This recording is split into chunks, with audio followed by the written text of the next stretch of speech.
When you look at this spread, you see spices, herbs, and botanicals. Heck, you may even see your next favorite tea. I know I do. There's lavender, rosebuds, star anise, cinnamon, dried amla, just to name a few. Oh, and these vibrant powders, hibiscus, moringa, fenugreek, Brahmi, neem, and so on.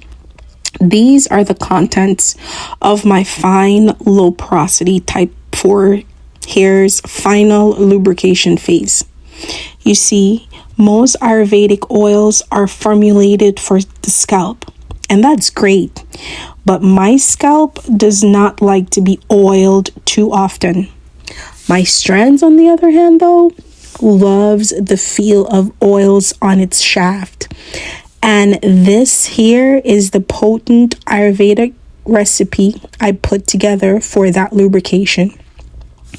By adding the herbs and powders to lightweight oils like grapeseed oil, jojoba oil, and pumpkin seed oil, and leaving it to infuse over a period of time, you're creating something that your strands will thank you for in the long run.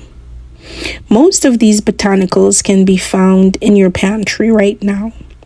And although all of this is not necessary to create an Ayurvedic oil that will do wonders for your scalp and strands, it is worth giving this infusion or any infusion you can create a shot, so that eventually when the fall winter season is here, you have a hair sealant that's nourishing and potent.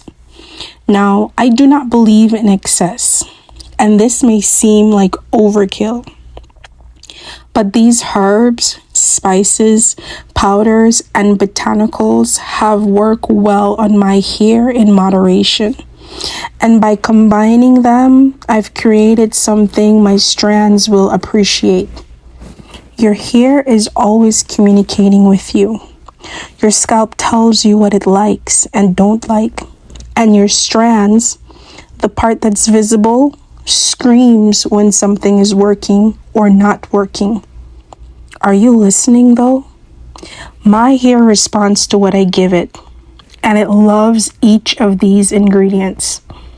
That's why this oil will be great for my fine low porosity type 4 hair come the fall winter season, and I cannot wait to put it on my strands.